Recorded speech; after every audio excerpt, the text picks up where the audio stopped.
एक बार नारद जी पृथ्वी का भ्रमण कर रहे थे। तब उन्होंने मनुष्यों के क्रियाकलापों को देखा और उनके क्रियाकलाप को देख करके बहुत ही दुखी हुए और सीधे जा करके वैकुंठ धाम पहुँचे, जहाँ पर शेषनाग की सैया पर भगवान श्री नारायण लेटे हुए थे। लक्ष्मी जी उनके पैर दबा रही थी। नारद जी ने पहुँच करके प्रणाम किया। तब भगवान ने कहा कि हे नारद जी, आपका आगमन किस प्रकार हुआ है, क्या कारण है, आप इस प्रकार से मन क्यों व्यथित किए हुए हैं, आपको कौन सी चिंता सता रही है। आप तो स्वयं संत हैं, देवर्षीय हैं, आपको चिंता करना शोभा नहीं देता है, आप तो केवल मेरा भजन करते रहते हैं। तब नारद जी ने कहा कि हे प्रभु, मैंने संसार के मनुष्यों के जो क्रियाकलाप देखे हैं, मैंने देखा है कि मनुष्य पशुओं को काट काट करके खा रहे हैं, उनका मांस खा रहे हैं, जिससे उनको कौन सा पाप लगेगा जो जीवधारी को पीड़ा पहुंचा रहे हैं। तब भगवान ने कहा कि बहुत पुराने समय की बात है। एक बार हमारे पार्षदों में और यमराज के गणों में इसी बात को लेकर के बृहद चर्चा और लड़ाई हुई थी, जिस इतिहास को मैं तुमको सुनाता हूँ। तब नारद जी ने कहा, मेरे मन में बहुत ही जानने की जिज्ञासा हो रही है, प्रभु आप उस कथा को अति शीघ्र सुनाइएगा।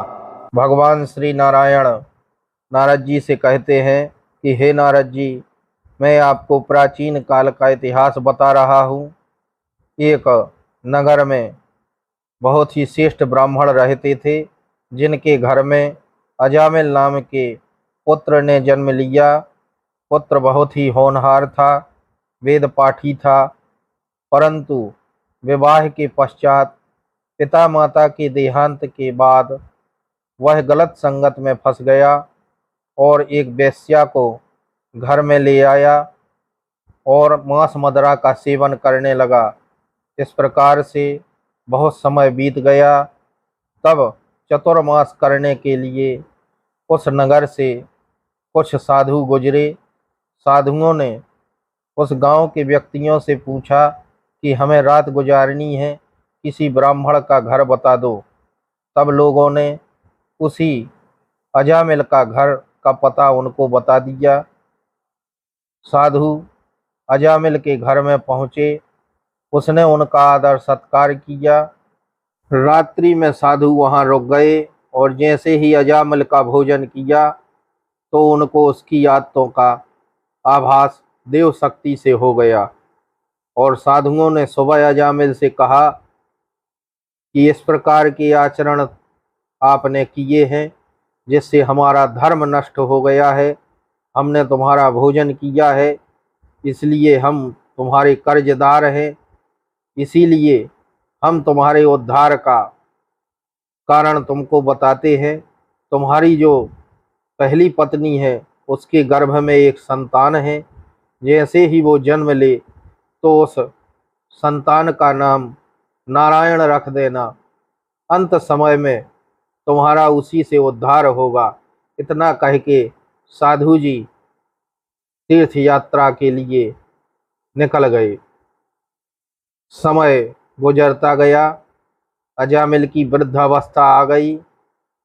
उस लड़के का नाम नारायण रख दिया और लड़के से अजामिल का इतना प्रेम हो गया कि दिन रात वह नारायण नारायण कहता रहता था।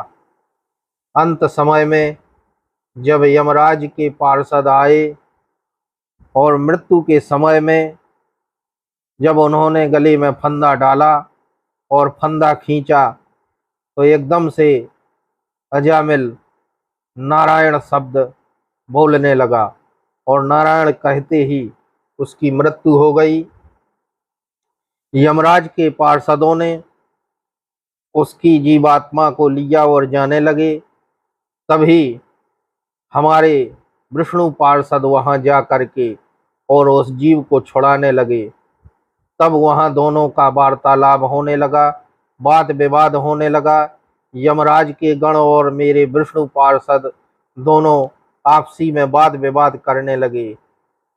यमराज के पार्षद बोले कि यह महापापी है, इसने कभी भी धर्म नहीं किया है, यह मांस को खाने वाला था। एक जीवधारी की हत्या करने पर 8 लोगों को बराबर पाप लगता है। जो उस जीव को पालता है, जो उस पशु को लेता है, जो उस पशु को ढो करके ले जाता है, जो उस पशु को उतारता है, जो उस पशु को काटता है, जो उस पशु को बनाता है, और जो उस पशु को परोसता है, और जो उस पशु को खाता है। इस प्रकार से 8 लोगों को बराबर पाप लगता है। और पशु के या पक्षी के शरीर में जितने भी रोम होते हैं, उतने 1000 वर्ष तक उसको नरक का दुख भोगना पड़ता है। 24 प्रकार की नरकों को भोगने वाला वह प्राणी होता है। इसलिए यमराज के पार्षद भगवान के पार्षद से बोले कि यह नरकगामी है, इसलिए हम इसे यमपुरी में ले जाएंगे। तब भगवान के पार्षद बोले कि अंत समय में जो भगवान का नाम लेता है, कहते हैं कि जन्म जन्म मुनि यतन कराही, अंत राम कहयावत नाही। लाखों जन्म की तपस्या के बाद भी मनुष्य मरते समय राम का नाम नहीं ले पाता है, और इसने मरते समय भगवान नारायण का नाम लिया है, इसलिए इसको नारायण धाम प्राप्त होना चाहिए, यह नारायण धाम का अधिकारी है। तो इस प्रकार से भगवान बोले कि नारद जी, उस अजामिल नाम के ब्राह्मण की वहाँ मुक्ति हो गई और उसको मेरा वैकुंठ धाम प्राप्त हुआ। तब भगवान विष्णु नारद जी से कहते हैं कि हे नारद जी, इस प्रकार से जीवधारी की हत्या का पाप 8 लोगों को बराबर रूप से लगता है, और जितने भी उसके शरीर पर रोम होते हैं, उतने 1000 वर्ष तक वैतरणी नाम के नरक का दुख उनको भोगना पड़ता है। इस प्रकार कथा सुन करके नारद जी के मन में शांति मिली, और भगवान का गुणगान गाते हुए, भगवान को प्रणाम करते हुए नारद जी पुनः अनेक धामों की यात्रा के लिए निकल पड़े। तो इसी प्रकार से ज्ञानवर्धक जानकारी के लिए आप द शक्ति चैनल से जुड़े रहें, जिससे आगे की कथाओं का ज्ञान आपको सहज रूप से प्राप्त हो सके।